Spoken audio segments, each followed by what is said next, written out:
अऊज़ु बिल्लाहि मिनश्शैतानिर्रजीम बिस्मिल्लाहिर्रहमानिर्रहीम सल्लल्लाहु अलन नबिय्यिल मुस्तफ़ा व आलिहिल अतहार।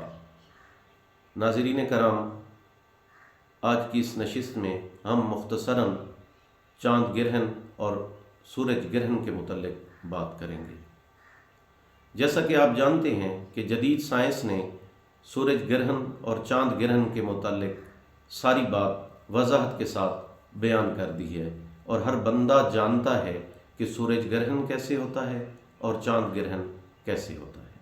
यानी ये ज़मीन और सूरज की जो एक मामूल की गर्दिश है, उसी के नतीजे में जब कभी ज़मीन और सूरज के दरमियान में चाँद आ जाता है, कभी चाँद और सूरज के दरमियान ज़मीन आ जाती है, तो इन गर्दिशों के सिलसिले में और इनके नतीजे में चाँद ग्रहण और सूरज ग्रहण वाक़ई होते हैं। अब इस पे बहस होती है। कुछ हजरात ये कहते हैं कि इनके यानी सूरज ग्रहण और चाँद ग्रहण के इंसानी ज़िंदगियों पे असरात पड़ती हैं, और कुछ लोगों का ये ख्याल है कि ये तोहम परस्ती है, चाँद ग्रहण और सूरज ग्रहण मामूल की गर्दिशों के नतीजे में होते हैं और इनका इंसान की ज़िंदगी पे कोई असर नहीं पड़ता। नाज़रीन कराम, जो इन बातों को समझते हैं उन्हें बखूबी अंदाज़ा है कि देखें, जो सितारे होते हैं, जो सियारे होते हैं, उनके भी इंसानी ज़िंदगी पे असरात पड़ते हैं और ज़मीन पे भी असरात पड़ते हैं, और चाँद ग्रहण और सूरज ग्रहण के भी इंसान की ज़िंदगी पे असरात पड़ते हैं। अब देखते हैं कि नबी करीम सल्लल्लाहु अलैहि वसल्लम ने कुछ मुश्किल हालात में इंसान को इबादत करने और सदका देने का हुक्म दिया। कई अहादीस मुबारका में इन बातों का जिक्र हुआ है। मसलन काली आंधी अगर चले या सुर्ख रंग की आंधी चले तो उसमें नमाज पढ़ने और सदका देने का हुक्म दिया गया। इसी तरह अगर ज़लज़ला आए तो उसमें भी नमाज और सदका देने का हुक्म हुआ है। इसी तरह हम देखते हैं कि अहादीस में चाँद ग्रहण और सूरज ग्रहण के वक्त भी नमाज पढ़ने और सदका देने का हुक्म हुआ है।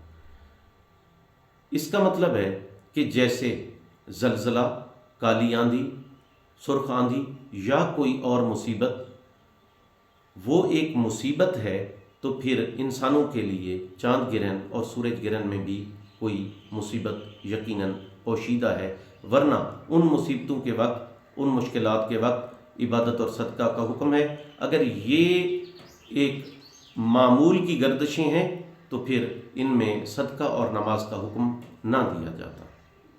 तो इस वक्त जो 2 रकात नमाज पढ़ी जाती है उसके कई नाम हैं। अमूमी तौर पर उसे नमाज आयात कहा जाता है, लेकिन इसके कुछ और नाम भी कुतुब में मौजूद हैं, और सदका देने का भी हुक्म है।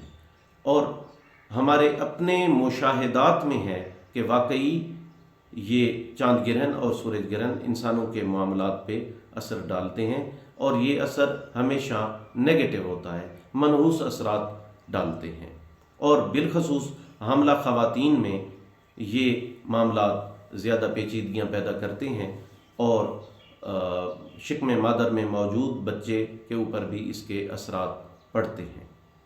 और नाज़रीन कराम, अहादीस मुबारका में ये बात साबित है कि क़यामत के करीब के ज़माने में सूरज ग्रहण और चाँद ग्रहण बहुत ज़्यादा हुआ करेंगे, और इमाम महदी अलैहिस्सलाम के ज़हूर की निशानियों में भी ये बात शामिल है कि और जहाँ पे बहुत सारी निशानियाँ ज़ाहिर होंगी वहाँ पे चाँद ग्रहण और सूरज ग्रहण भी बार बार हुआ करेंगे।